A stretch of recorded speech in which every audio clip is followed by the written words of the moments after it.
Je vais commencer par la Ligue 1, évoquer effectivement le 15e du championnat français. Ça fait partie de mes déceptions de ce début de saison, parce que c'est une équipe que quand tu regardes en fait sur le papier, il y a des bons joueurs. Il y a clairement des bons joueurs de Ligue 1. C'est pas transcendant, c'est pas des très grands joueurs de Ligue 1, mais tu peux faire mieux que 15e. Tu peux au moins rejoindre la première partie de tableau. En gros, tu peux être à la place de Brest, qui aujourd'hui fait partie des 9 meilleurs de Ligue 1. Et aujourd'hui, en fait, non, Nantes, ça va pas du tout. Ils n'arrivent pas. Il y a pas d'alchimie, il n'y a pas de cohésion d'équipe. C'est souvent des contre-performances qui sont monumentales. Récemment, ils ont perdu contre Strasbourg, 4-0. Strasbourg qui est LFI en grande difficulté, en bas de tableau. Et c'est vraiment dommage, parce que s'il y a bien un coach qui pouvait faire jouer toutes ces pièces ensemble, les Ludovic Blas, les Imran Louza, les Kolo Muani, les Bamba, s'il y avait bien un coach qui était capable de les faire jouer ensemble, c'était bien Christian Gourcuff, parce qu'on sait très bien que Christian Gourcuff, c'est un amoureux du ballon. On se souvient de ce qu'il avait fait du côté de Lorient dans les années 2000-2010, avec les Camero, les Gignac, les Aladière, et il n'est pas parvenu à le faire avec le FC Nantes. Alors oui, il y a eu les échecs lorsqu'il était à Rennes ou lorsqu'il était à la tête de la sélection algérienne, mais je pensais qu'il pouvait être le coach de cette équipe, avec des bons joueurs de Ligue 1, des bons joueurs de ballon, et finalement, ça n'a pas marché. Il a été limogé. Il y a aussi des joueurs qui sont en deçà de leur niveau. Je pense notamment à Nicolas Pallois, le capitaine, qui, à chaque fois que je le vois jouer, que ce soit face à Marseille il y a quelques semaines ou face à Lille en début de saison, commet des bourdes qui sont préjudiciables. Le problème, c'est que c'est le capitaine. Il porte le brassard. Et enfin, c'est une équipe qui n'a pas de neuf. Ils n'ont pas de buteur. C'est l'une des seules équipes en Ligue 1 où tu n'as pas de buteur attitré. Ils avaient Bamou il y a quelques années, Emiliano Sala repose en paix, et aujourd'hui, ils doivent se reposer sur un jeune de 21-22 ans, Kolo Muani, qui, il y a encore quelques mois, était en CFA, était du côté de Boulogne. Donc voilà, c'est une équipe, moi, qui me déçoit de la tête aux pieds, parce qu'elle a des bons joueurs de ballon, et malheureusement, elle n'est pas à la hauteur de ce qu'elle devrait être. Voilà, Alex, qu'est-ce que tu en penses? Alors sur la saison en cours, je peux pas trop te donner d'arguments parce que j'ai absolument pas suivi Nantes. Parce Ouais. que grâce à Mediapro, j'ai du mal à suivre la Ligue 1. Ouais, Voilà. ouais, Donc visiblement, Bein va y remédier incessamment sous peu. ouais. Mais non, pour revenir sur Nantes, moi j'avais justement souvenir de Palois comme un rock, comme Ouais. quelqu'un qui lâchait pas son joueur, qui était très bon. Tacle glissé, qui était, tu vois, niveau interception, il était parfait. En fait, c'est ça, c'était très propre toujours. Et Ouais. là, que tu me dises que c'est devenu quelqu'un qui commet bourde sur bourde, Ouais. bah, c'est un peu, c'est quand même surprenant, tu vois. C'est quand même surprenant. Et je m'explique pas trop ça. Et puis ensuite, sur l'absence de neuf, c'est étrange quand même parce que quand tu regardes, euh, quand tu regardes l'effectif, t'as Khalifa Koulibaly, t'as Renaud Aymon, le Belge, là, l'ancien du Standard. Renaud Ok. Aymon qui est un flop total, hein, vraiment. Ouais. Moi, je l'avais vu pour le coup, c'était encore l'an dernier où il y avait encore la Ligue 1 sur beIN. Renaud Aymon, c'est le niveau Belgique en fait. Mais c'est pas le niveau Belgique plus Club Bruges, tu vois, c'est le niveau Belgique moyen en fait. C'est un joueur moyen, tu peux pas en dire plus. Khalifa Koulibaly, en fait, en roumain, on dit prăjin. Tu vois, c'est une perche qui est pas, il est pas très adroit. Il va te mettre un but de temps en temps, mais c'est pas quelqu'un qui est fiable en fait. C'est intéressant ce que tu dis, parce qu'ils sont quand même allés chercher en agent libre Jean-Kévin Augustin, qui était du côté de Ouais. la. Alors ça, quid? Qu'est-ce qui arrive à Augustin? Pourquoi? J'allais te reposer la même question. Qu'est-ce qui lui arrive? En fait, il n'est pas en forme. Ce mec n'est pas en forme parce que pendant des années, il a bourlingué, il n'a pas joué. Il n'a pas joué pour des problèmes de comportement, il n'a pas joué parce que ça ne fitait pas certainement avec le coaching. Il arrive à Nantes libre, mais il n'est pas en forme. Et puis il y a aussi l'arrivée, parce que en fait, le problème de l'attaque aujourd'hui de Nantes, c'est qu'elle ne marque pas. Le meilleur buteur de Nantes aujourd'hui, c'est Ludovic Blas. Il a 5 buts. Et après, c'est du 2, 2, 1, 1. En fait, les buteurs ne marquent pas. En fait, les attaquants ne marquent pas. À tel point que c'est un meneur aujourd'hui qui est le meilleur buteur des Canaries. Après, voilà. Donc, s'il y a une satisfaction à retenir, un joueur à retenir de ce début de saison du côté de Nantes, ou deux joueurs plutôt, il y a un joueur offensif, c'est Kolo Muani, dont je t'ai parlé. C'est un Bondy boy. Un autre mec qui est né à Bondy, comme les Iconé, les William Saliba ou les Kylian Mbappé. Ça va super vite. C'est un joueur qui va très, très vite, qui est très athlétique, mais qui manque parfois de lucidité devant les cages, et surtout qui peut tomber dans le piège du tout droit. Tu vois, on a connu ces joueurs qui tombent dans le piège du tout droit, les Theo Walcott, ces joueurs en fait qui se reposent uniquement sur leur vitesse et qui parfois ne jouent pas assez avec leur cerveau. C'est l'écueil dans lequel il peut tomber. Mais sinon, il a toutes les qualités pour faire mal. Et d'ailleurs, il était sélectionné par Sylvain Ripoll pour jouer avec les joueurs.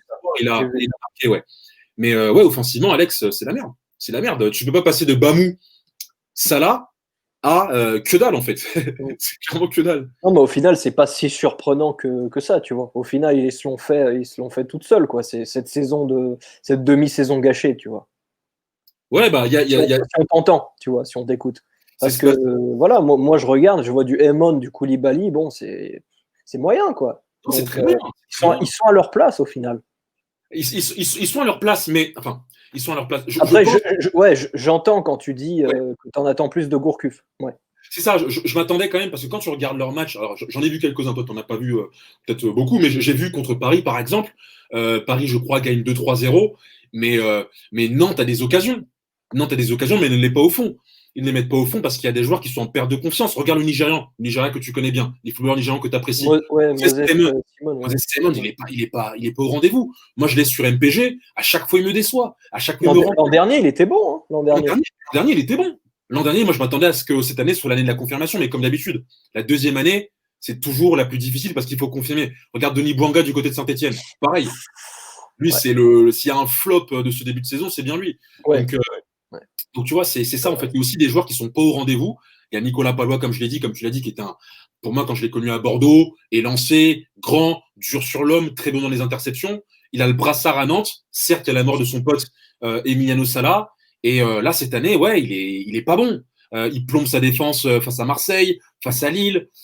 C'est compliqué. Donc ouais, il y a des joueurs qui sont pas au niveau. Il y a peut-être aussi, comme le dit Teddy, un problème de recrutement. Et donc là, forcément, c'est sûr, parce que des bons attaquants sur le marché et qui plus est agent libre, il y en a. Oui, il y en a des tonnes.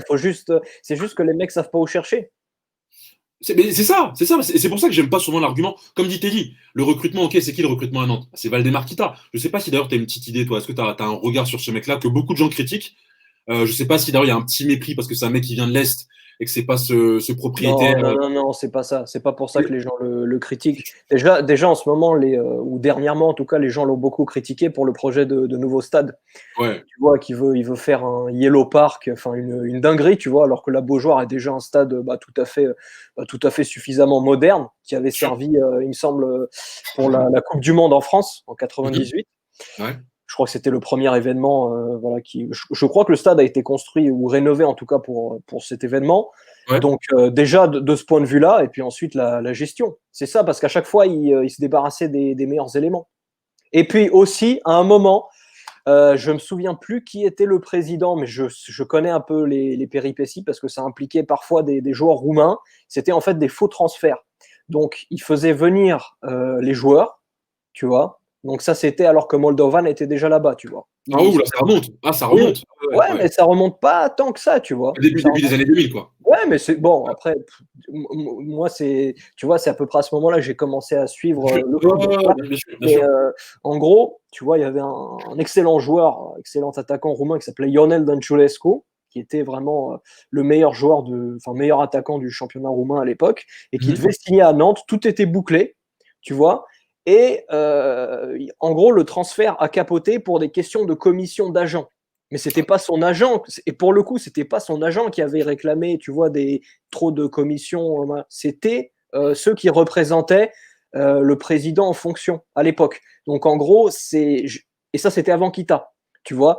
Donc ce que je te dis, c'est que c'est un mal qui est profond. C'est déjà un mal un peu nantais parce que ça fait longtemps que c'est comme ça. Donc au final, Kita, il est juste là, il fait perdurer la mauvaise direction. Ouais, c'est vraiment dommage. Alors après, tu peux toujours entendre, hein, tu parlais tout à l'heure de Mediapro, le contexte économique qui est défavorable, l'argent qui ne rentre pas dans les caisses, les huis clos, la perte de recettes en termes de billetterie. Mais encore une fois, tu peux faire un travail de scouting et tomber sur des bonnes petites perles. Il y a des clubs italiens qui le font, #Elasterone, qui ne dépensent aucun rond et les mecs font le haut du tableau en Serie A. Donc, même l'excuse financière, pour moi, c'est trop facile en fait. C'est trop simple. Non, mais puis regarde. Déjà par rapport à la billetterie, qu'est-ce qu'ils peuvent faire? Ils peuvent mettre en place un système, comme ça se fait ailleurs et dans des clubs beaucoup moins importants que Nantes en Europe. Tu mets en vente les billets, même si les matchs sont à huis clos. Donc déjà, tu fais des rentrées d'argent. Bien sûr. Et en Tu plus, vois? de ouf. Mais en plus, s'il y a bien un club où les supporters sont fidèles, c'est bien Nantes, mec. Bien sûr, C'est c'est bien un Nantes. club quand même qui est très suivi. Tu as la Brigade Loire qui fait toujours un travail Ouais, exceptionnel pour les animations, etc. exactement. Mais quand tu as un président comme Kita, forcément, voilà. Et puis lui, il a des business un peu douteux. On va pas y Oui, revenir oui, dessus, mais voilà.